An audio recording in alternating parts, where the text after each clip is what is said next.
Saya akan terbang ke Pulau Miangas, pulau terluar paling ujung utara Indonesia. Mari ikuti perjalanan saya. Saya berada di Pulau Miangas di ujung utara Indonesia. Pulau ini lebih dekat ke negara Filipina ketimbang Indonesia. Di pulau ini, warga banyak pakai bahasa Tagalog ketimbang bahasa Indonesia karena geografisnya lebih dekat ke Filipina. Penduduk di sini nelayan, laut kaya, ikan melimpah ruah. Ya, ini menggerakkan ekonomi kami. Walau terletak di luar Indonesia, masyarakat Miangas tetap mengucapkan sumpah setia kepada negara Indonesia. Ikinagagal ako makilala ka, Ginang. Ako si Wayu. Opo, ikinagagalak ko rin makilala ka. Ang pangalan ko ay Julia San. Naluto na ang isdang nahuli natin kanina. Pakikain mo na, Wayu. Opo, sariwang isda dahil kagagaling lang nito sa dagat.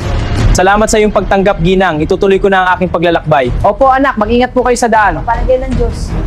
Kehidupan beragama di pulau ini sangat rukun dan damai. Terlihat di belakang saya berdiri tempat ibadah gereja. Di tempat lain berdiri juga masjid. Bagi kaum muslimin, betapa rukun dan damai warga Miangas dalam kegiatan beragama. Saya akan lanjut pulang menaiki kapal. Selain transportasi laut, Miangas juga memiliki bandara pesawat yang baru dibangun. Dari Pulau Miangas, ujung utara pulau terluar Indonesia, saya dengan Wahyu, kami akan naik feri Peweni ini menuju pelabuhan utama.